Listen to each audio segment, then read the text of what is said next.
हल्ला बोल में आप सभी का स्वागत है। मैं हूं असरार हयात और आप देख रहे हैं भारत बोले हल्ला बोल। दोस्तों, बिहार में अभी चुनाव होना है। कुछ ही महीनों के बाद बिहार विधानसभा इलेक्शन 2025 होना है और उसी में एक विधानसभा है, जो कि हाट विधानसभा। उसी पर चर्चा करेंगे और हमारे साथ हैं यूट्यूब चैनल हमारे पर फैयाज आपका भाई। स्वागत है।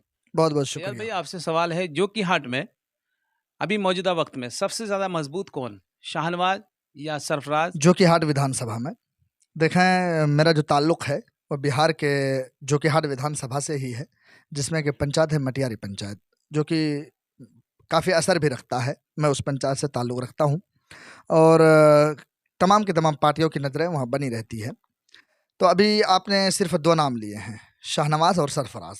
दोनों भाई भी हैं। तस्लीमुद्दीन साहब जो कि काफ़ी कद्दावर नेता, काफ़ी सीनियर लीडर और आरजेडी के उसको क्या संस्थापक में से शख्सियत वो थे, मरहूम अलहाज तस्लीमुद्दीन साहब। उनकी बड़ी कुर्बानियाँ हैं। उनके बेटे हैं शाहनवाज़ साहब और सरफराज साहब। दोनों एक लिहाज से देखे जाए दोनों आमने-सामने हैं, टक्कर में हैं। लेकिन सिर्फ आपने 2 नाम लेकर मैं समझता हूँ आपने गलती करी है। आपको 2 नाम नहीं लेने चाहिए था, क्योंकि ये 2 नाम सिर्फ जोकीहाट में नहीं है इस वक़्त। मौजूदा वक़्त में सिर्फ यही शाहनवाज़ और सरफराज नहीं है। तीसरे की तरफ भी आपको जाना पड़ेगा। जोकीहाट की जनता जो है सिर्फ इसी तस्लीमुद्दीन साहब की फ़ैमिली को वोट नहीं दिया है। अब देखें, आप पीछे जाकर देखें, मंजर आलम को भी उन्होंने वोट दिया है और मंजर आलम को वोट देकर मंत्री तक बनाया है। तो ये 2025 के जो इलेक्शन होगा उसमें देखा जाएगा कि मजबूत कौन है, शाहनवाज या सरफराज। शाहनवाज वैसे अभी आरजेडी के खेमे में है, आरजेडी से विधायक हैं। सरफराज साहब आरजेडी से दूर दूर नज़र आ रहे हैं, लेकिन सरफराज साहब जो है कहीं ना कहीं मेहनत करते हुए नज़र आ रहे हैं। सरफराज की मेहनत, ये ऐसा इस वक्त लग रहा है कि काफ़ी हद तक वो मेहनत कर रहे हैं। लेकिन मजबूती की बात करेंगे तो मैं समझता हूँ मजबूती आप किसी एक को थोप नहीं सकते, अपनी तरफ से अपनी राय नहीं दे सकते कि मजबूत कौन है। तीसरी पार्टी भी वहाँ पर, तीसरा शख्स भी मजबूत हो सकता है आने वाले वक्तों में। तो फैयाज भाई, 2025 में शाहनवाज आलम बाजी मार सकता है या फिर कोई और? हाँ, 2025 में शाहनवाज आलम बाजी मार सकता है या कोई और।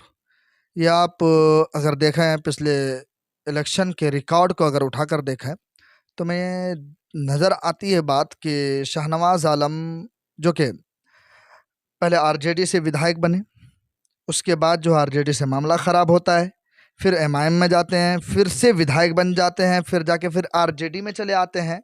तो मैं समझता हूँ थोड़ा-सा उनके खिलाफ लोगों में गुस्सा भी है, लोगों में, कुछ तबके के लोगों में, कुछ में जो नहीं है बिल्कुल, कुछ लोग सपोर्ट में भी है, ऐसी बात नहीं है कि सारे लोग मुखालिफ में हैं। ये कहना अभी मैं समझता हूँ मुनासिब नहीं है कि शाहनवाज बाजी मार लेगा, क्योंकि उनके बड़े भाई को आप नज़रअंदाज नहीं कर सकते और किसी तीसरे शख्स को भी आप जोकीहाट में नज़रअंदाज नहीं कर सकते।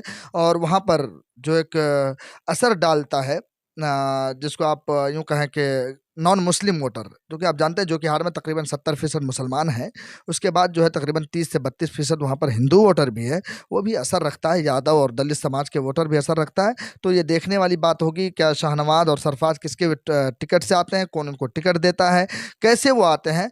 अगर टिकट से आते हैं फिर कुछ देखी जाएगी, वक्त बताएगा कौन मजबूत है कौन कमज़ोर है, वो हालात बताएंगे।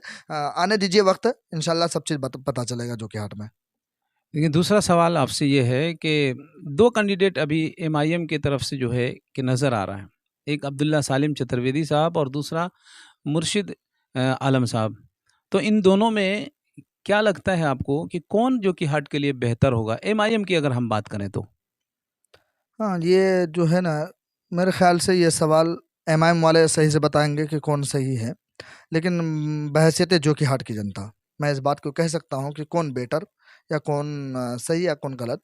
देखिए, ना तो अभी तक मौलाना अब्दुल्ला सालिम को सियासत में देखा है। सिर्फ़ वो मंच से लेकर स्टेज से लेकर इलाकाई जो प्रोग्राम्स होते हैं, जहाँ पर वो वोटरों को पैगाम दिया जाता है, वोटर को अपने तरफ माइल किया जाता है, जोड़ा जाता है, वहाँ तक हमने मौलाना अब्दुल्ला सालिम साहब को देखा है। और रही बात मुर्शिद आलम, जो कि अभी नए-नए 2-3 महीने हुए हैं उसको पार्टी जॉइन किए हुए, वो जो हैं दावेदार भी हैं टिकट के।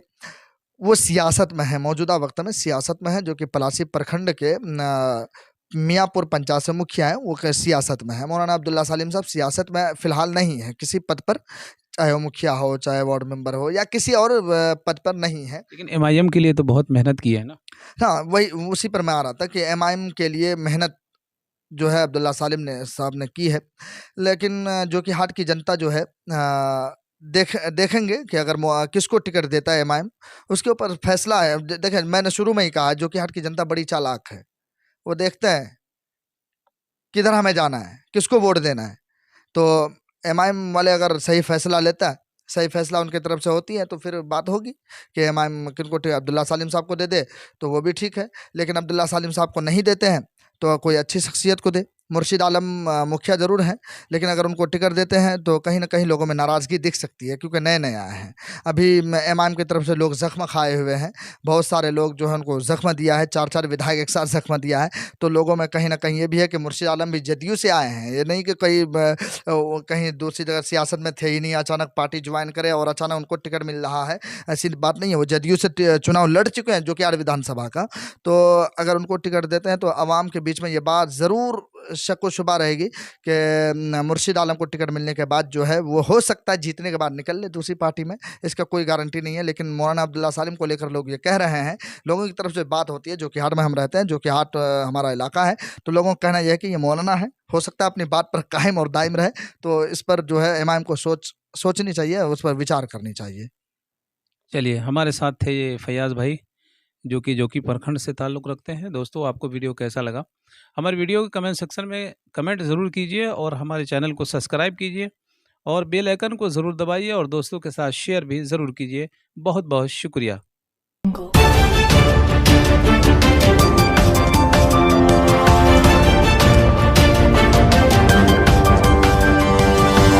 Audio